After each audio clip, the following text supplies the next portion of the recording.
IPL 17వ season కోసం ఏర్పాట్లు ముమ్మరంగా సాగుతున్నాయి.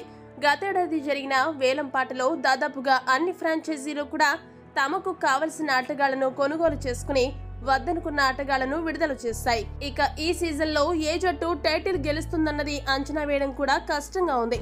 అయితే ఎప్పటిలాగానే ముంబై ఇండియన్స్ జట్టుపై చాలా మందికి మరోసారి అంచనాలు పెరిగిపోయాయి. ఆ జట్టులోని దాదాపు అందరూ ఆటగాళ్లు సూపర్ ఫామ్ లో ఉండడం అందుకు ఒక కారణమైతే కెప్టెన్సీ మార్పు వలన కూడా ఆ జట్టుకు ప్రయోజనం చేకూరనుందని వాదించేవారు కూడా లేకపోలేదు. ప్రస్తుతానికైతే ముంబై ఇండియన్స్ జట్టు చెన్నై సూపర్ కింగ్స్ లాగే 5 సార్లు టైటిల్ సాధించిన జట్టుగా నిలిచింది. మరోసారి ముంబై జట్టు టైటిల్ సాధించాలంటే ఆ జట్టు ఎలా ఉండాలో కొంతమంది విశ్లేషకులు విశ్లేషణ చేశారు. ముంబై జట్టుకు రోహిత్ శర్మ, ఇషాన్ కిషన్ ఓపెనర్లుగా వ్యవహరించాలి.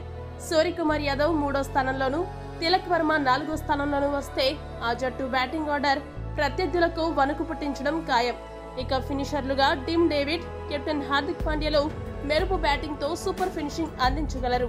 స్పెషలిస్ట్ స్పిన్నర్లుగా పీయూష్ చావ్లా, కుమార్ కార్తికేయ, ఫాస్ట్ బౌలర్లుగా జస్ప్రీత్ బుమ్రా, ఆకాష్ మద్వాల్, గెరాల్డ్ కొయెజ్ వ్యవహరించాలి.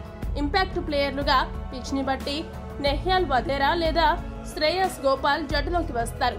ఈ కూర్పుతో గనుక బరిలోకి దిగితే ముంబై జట్టు మరోసారి టైటిల్ గెలిచే అవకాశం ఉంటుందని చాలా మంది చెప్తున్నారు. కాకపోతే పాండ్యా గుజరాత్ జట్టులో లాగా 3 లేదా 4వ స్థానంలో బ్యాటింగ్ కు వస్తే పరిస్థితి మొత్తం తలకిందులయ్యి మొదటికే మోసం వచ్చి ముంబై అట్టర్ ఫ్లాప్ అయినా ఆశ్చర్యపోనక్కర్లేదని విశ్లేషకులు హెచ్చరిస్తున్నారు. ఈ ప్లేయింగ్ 11 పై మీ అభిప్రాయాన్ని కామెంట్ సెక్షన్ లో కామెంట్ చేయండి.